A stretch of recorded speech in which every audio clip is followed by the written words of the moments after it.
तो दोस्तों, एक और नया दिन और मैं बलजीत परमार हाजिर हूँ एक नई कहानी, एक नया किस्सा लेकर। आज आपको ऐसी कहानी सुनाएंगे जो शायद आपको लगेगा कि हिंदी फिल्म इंडस्ट्री में इस किस्म के ब्लॉकबस्टर बनते हैं। कैसे एक इंसिडेंट को एनकाउंटर का नाम दे दिया जाता है और अगर उसके मेन कैरेक्टर उस एनकाउंटर से नहीं बचता तो शायद बहुत सारे और मर्डर रोके जा सकते थे। आदमी पकड़ा नहीं गया इसलिए वो मर्डर हो गए। अगर पकड़ा जाता तो मुंबई के अंडरवर्ल्ड का किस्सा कुछ और होता। हम बात करेंगे उस शख्स की जिसका नाम आपने बहुत सुना है और उसके कारनामे भी बहुत सुने हैं, लेकिन बहुत सालों से देश छोड़ के भाग चुका है। 2 एपिसोड हमने बनाए थे, लेकिन आगे लगता है जिस किस्म की इंफॉर्मेशन आ रही है 3-4 एपिसोड और बनेंगे उसमें। और उस शख्स का नाम है गुरु साटम। पहले आपसे थोड़ी सी माफ़ी मांगते हैं कि आज का प्रोग्राम लेट हुआ। मैं कुछ फैमिली फंक्शंस में कहीं गया था, बहुत दूर वापस आया और ये रिकॉर्डिंग लेट हुई। और साथ के साथ जो कांजूर का जो बहुत सारा मटेरियल हमारे पास आके पड़ा है उसको देख के थोड़ा छांट वांट के बनाने का समय नहीं मिला, इसलिए ये एक स्पेशल एपिसोड बीच में मैं डाल रहा हूँ। कल से वापस काजरगांव चलेंगे और वहीं की बातें करेंगे। और उसके बाद फिर जो आज का एपिसोड है गुरु साटम का, इसको लेके बहुत नई बातें और सामने आई हैं। लोग ऐसा ऐसा पुरानी इंफॉर्मेशन लेके सामने आ रहे हैं, उनको कंफर्म करने की कवायद जारी है। तो आपको बताते हैं ये किस्सा है क्या। बात 91 की। गुरु साटम अपने पूरी फुल फॉर्म में था। फिरौती, मर्डर, एक्सटॉर्शन, हफ्ता वसूली, ये सब काम जोरों से चल रहे थे। और उसी समय महाराष्ट्र में जो ऑपोजिशन की बड़ी पार्टी थी शिवसेना, बाला साहब ठाकरे जिंदा थे और अंदर कुछ रस्साकशी चल रही थी। शिवसेना की अंदरूनी कुछ लड़ाई चल रही थी जो बाहर निकल के नहीं आ रही थी और उन्हीं को लेके कुछ प्लानिंग अजीब किस्म की चली कि शिवसेना के कुछ बड़े लीडर्स को साइडलाइन किया गया और कुछ लोगों को रास्ते से हटाया गया। उसी दौरान जिन लोगों को रास्ते से हटाया गया और उसमें बड़े क्रिमिनल्स का कुछ रोल सामने आया तो लोग हैरान। लेकिन दोस्तों, आपको मालूम है पॉलिटिकल पावर्स बहुत बड़ी होती है, पॉलिटिकल सत्ता, उसके सामने मैं आप कोई कुछ नहीं। लीडर भले किसी पार्टी के हों, शाम को सब एक ही साथ बैठते हैं, बहुत बनती है आपस में इनकी। और एक हमने एक एपिसोड बनाया था, आपको याद होगा, विट्ठल चौहान के मर्डर केस का, जिसमें गुरु साटम का हाथ, वो एपिसोड पुराना आप हमारा देख सकते हो। लेकिन आज जो हम बात बताने जा रहे हैं उसका संबंध इसी केस के साथ है।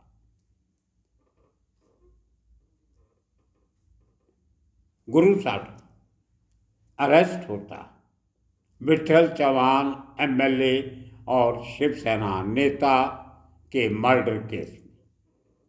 ये 92 में मर्डर होता है और गुरु साटम 92 में हाजिर होता है, अरेस्ट नहीं होता, पेश होता है कि मैंने ये मर्डर किया। अब चलते हैं थोड़ा सा उसके पहले। वो किस्सा बहुत हैरान करने वाला, कान खड़े हो जाएंगे आपके सुन। मुंबई के साथ जुड़ता एक इलाका है थाना, थाने भी कह देते हैं उसको। बहुत बड़ा सिटी है, महाराष्ट्र के बड़े शहरों में से एक गिना जाता है। एक ज़माने में थाना जिला जो है वो हिंदुस्तान का सबसे बड़ा जिला था, गिना जाता फ्लैट एरिया के हिसाब से, लेकिन सिटी भी बहुत बड़ा हो गया। वहाँ एक वागले एस्टेट करके एरिया है जो इंडस्ट्रियल एरिया है, बहुत सारी फैक्ट्रीज, कारखाने, corporate office, hospitals, school, college, बहुत कुछ है वहाँ। और थोड़ा सा एरिया वागले स्टेट में रेजिडेंशियल एरिया भी है।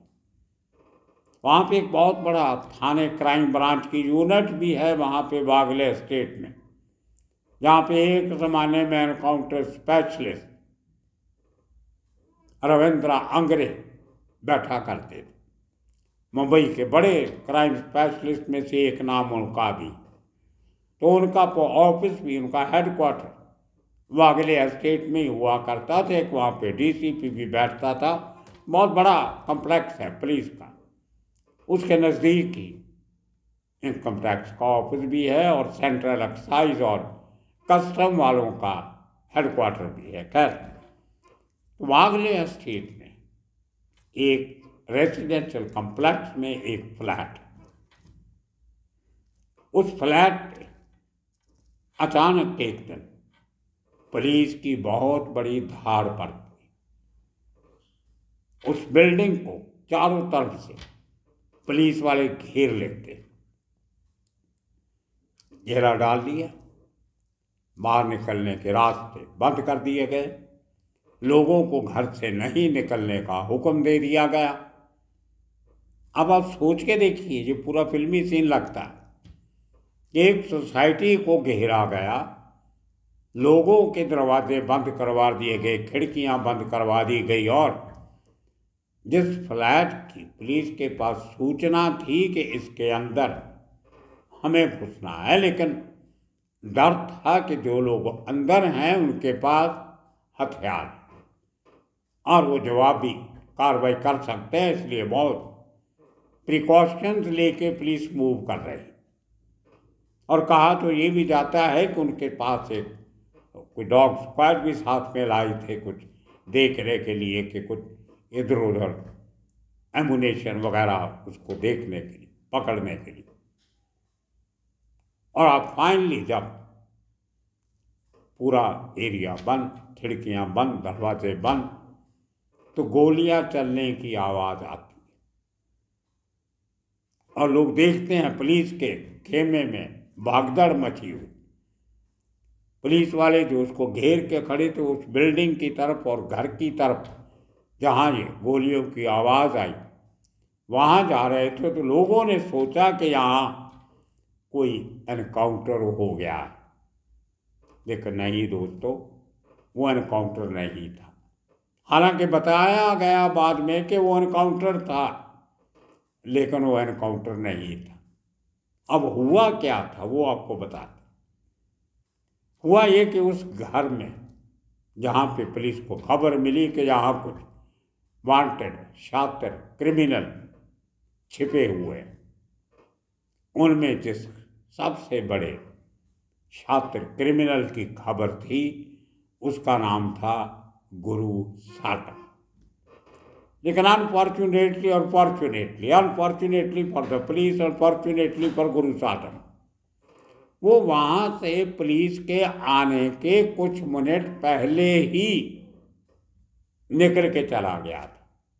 और ये भी अपने आप में बहुत बड़ी कंट्रोवर्सी बाद में बनी इस इंसिडेंट के बाद कि गुरु साटम को ये खबर किसने दी कि तुम भाग जाओ, इस घर पे रेड होने वाली। और उस घर में जो और लोग थे उनमें एक का नाम था संतोष ठाकुर अलियास संतोष पोतिया भाई, बहुत खतरनाक किस्म का क्रिमिनल संतोष पोतिया। आप पुराने लोगों से पूछिए, आपको मालूम पड़ता है। और उसके साथ एक लड़की थी, फीमेल, एक और लड़का था जो गुरु साटम का सहयोगी था। ये 4 लोग वहाँ पे थे, लेकिन पुलिस के घेरा डालने के चंद मिनट पहले 5-7 मिनट पहले एक शख्स वहां से निकल के चला जाता है, जिसका नाम बाद में गुरु साटम बताया गया, और उसके हाथ में एक क्रिकेट किट वाला जो बैग होता है, उस किस्म का बैग उसके हाथ में जाते हुए लोगों ने देखा। लेकिन किसी को पता नहीं था कि ये मुंबई का मोस्ट वांटेड क्रिमिनल, और एक तरीके से तो वो डॉन बन चुका था, बहुत खतरनाक कामों को अंजाम दिया था, उसने बहुत नाम हो गया था। उसके बाद जो मंजर सामने आता है, लोगों ने देखा कि 3 लोगों की लाशें पड़ी, और वो पहले से जो गोलियों की आवाज़ आई थी, उसके बाद शांति होती, और बाद में पुलिस उसको रेड करती। अब मैंने जब अपने सोर्सेज से बात की, वो नाम नहीं लेना चाहते किसी का, क्योंकि अगर एक बार नाम सामने आ जाते हैं, फिर नए सिरे से कंट्रोवर्सी खड़ी होती है, इंक्वायरी शुरू हो जाएगी, किंतु परंतु शुरू हो जाएगा, और कुछ लोगों के नाम आ जाएंगे जिनका कोई रोल नहीं था, और कुछ ऐसे लोगों का नाम आ जाएगा जिनका आज तक कभी नाम आया ही नहीं। So nobody want to dig the graves. कब्रों को खोदना कोई नहीं चाहता। हुआ ऐसे कि संतोष पोठिया भाई, संतोष ठाकुर, ये आदमी गुरु साटम का खास था। वहाँ पे कुछ बड़ी पेमेंट आई थी जो गुरु साटम ने फरौती में मांगी थी। उसमें गुरु साटम अपना हिस्सा अपने बैग में डाल के ले जाता, और संतोष के पास 60 लाख रुपया कैश 91 में, अंदाज़ा लगा लीजिए आप, 1991 में 60 लाख रुपया उसके पास था। अब आगे की कहानी आपको बताएंगे 2 मिनट में। तो जैसे ही संतोष को लगा कि अब पुलिस ने घेरा डाल दिया है, बच के निकलना मुश्किल है, बॉस अपना पैसा लेके चला गया, तो ये पुलिस का जो रेड है वो मेरा पैसा लेने के लिए है, और उसका दिमाग खराब हो गया। कहते हैं ना, आदमी जब डेस्परेट होता है कि अगर ये पैसा मेरा नहीं है तो किसी का नहीं होगा, उसने एक बहुत अजीब किस्म का स्टेप उठाया जो आप सोच नहीं सकते। उसने पहले तो उस लड़के को मारा जो उसके साथ था, फिर उसने उस लड़की को मारा जो उस कमरे में मौजूद थी, फिर उसने उस 60 लाख की करेंसी को आग लगा दी, और फिर अपने आप को गोली मार ली।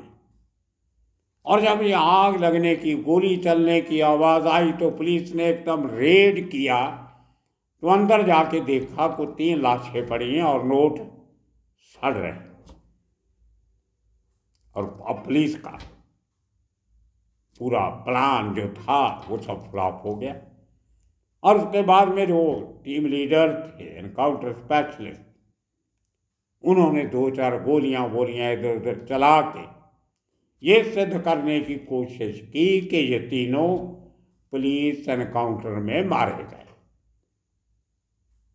अब देखिए ऐसा क्यों होता है, क्योंकि अगर वो एनकाउंटर नहीं शो किया जाता, एक लंबा चौड़ा केस चलना था, पुलिस इन्वेस्टिगेशन होनी थी, FIR होनी थी, कोर्ट कचहरी में केस चलना था, लोगों की गवाहियाँ, किसने उनको भेजा, वो लड़की कौन थी, लड़का कौन था, मरने वाला एक आदमी तो नामचीन था, उसका सब मशहूर था नाम, संतोष ठाकुर पोठिया भाई, उसका तो पता था, पूरा इतिहास हिस्ट्री पुलिस के पास थी। लेकिन भागने वाले का नाम सामने नहीं आया क्योंकि पुलिस एनकाउंटर हो गया। है ना अजीबोगरीब किस्सा। ऐसे केस भी मुंबई में हुए हैं। इसी किस्म के और 3-4 केसों की डिटेल भी आई, जिनमें से एक त्रिभुवन दास भीमजी जावेरी, की जो बहुत बड़ी रॉबरी हुई थी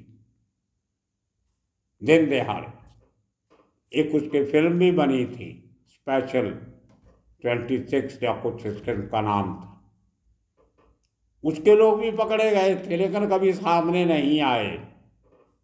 बहुत कुछ मिला था वहाँ भी, वो भी किस्से की डिटेल आ गई, वो भी बताएंगे आपको।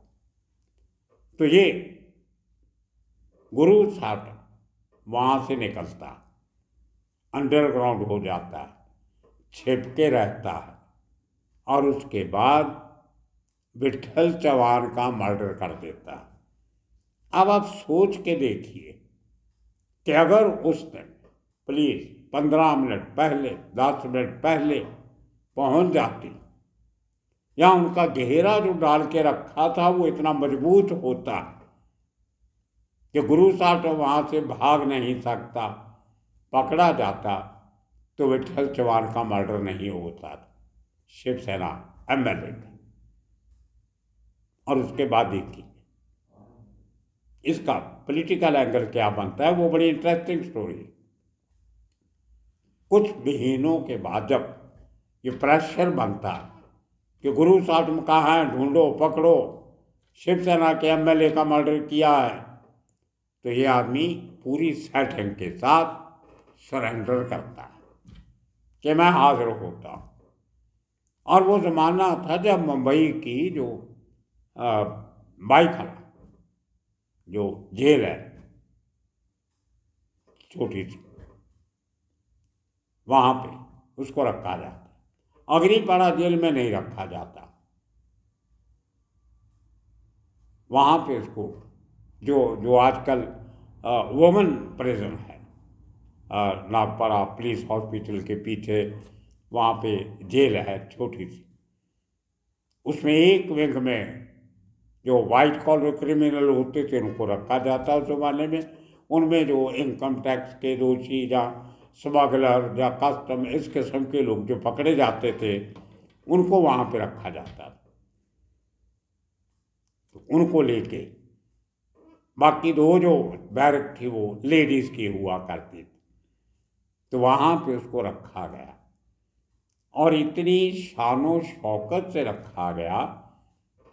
उसके साथ 20 लोग और पकड़े गए थे ताकि जेल में उसकी हिफाजत कर सके गुरु साटम के साथ। उनमें से एक मर्डर से किसी का कोई लेना देना नहीं था, 2-4 का होगा, बाकी उसके सपोर्टर भी साथ में पकड़ के छोटे मोटे क्राइम में बेल उन्होंने ली, नहीं तो जुडिशियल कस्टडी करा के उनको वहाँ पे भेज दिया गया।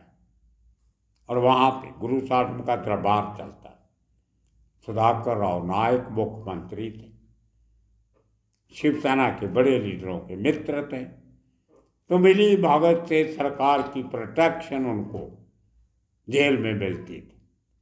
और वहाँ पे दरबार लगता था गुरु साटम का, लोगों के मसले हल होते थे वहाँ पे, जेल में उनको मिलने की लोगों को परमिशन दी जाती थी। और देखिए आप खेल पॉलिटिक्स, 1 साल के अंदर अंदर उनकी जमानत हो जाती। 1992 में मर्डर होता है, 1993 में फरवरी मार्च में जमानत होती है। और जमानत मिलने के बाद गुरु साटम जी सीधा गोरखपुर जाते हैं बाई रोड मुंबई से। गोरखपुर से दूसरी गाड़ी चेंज करके नेपाल पहुंचते हैं, बॉर्डर क्रॉस करके। ये गोरखपुर वही जहाँ के उत्तर प्रदेश के आजकल मुख्यमंत्री है, वही गोरखपुर। नेपाल पहुंच जाते हैं और नेपाल से सीधा दुबई। ये गुरु साटम का मुंबई से भागने का किस्सा। और उसके बाद दुबई में उन्होंने छोटा राजन के साथ मिलके जो आगे कारनामे हुए, मुंबई का ब्लास्ट होता है, साउथिया वहाँ पे होता है, सुभाष सिंह ठाकुर वहाँ पे होता है, दाऊद वहाँ पे है, छोटा राजन है, शरद शेट्टी है, सब लोग हैं, अनिल परब है। और वहाँ पे क्या क्या हुआ हमें कुछ ऐसे सोर्सेस ने बताया जो उस समय वहाँ पे थे, इनके साथ थे। छोटा राजन के क्या रिश्ते थे, क्या स्टेटस था, दाऊद के साथ किस किस्म के रिश्ते थे, क्या स्टेटस था, क्या रोल था किसका, क्या था, बहुत सारी नॉलेज अंदर की आ रही है ऐसा। और आने वाले दिनों में आपके साथ वो सब शेयर करेंगे। सुनते रहिए बलजीत परमार फॉर यू। और आने वाले दिनों में इसी किस्म की किस्से कहानियाँ लेके फिर हाजिर होंगे। तब तक के लिए आप सबका बहुत बहुत शुक्रिया, धन्यवाद।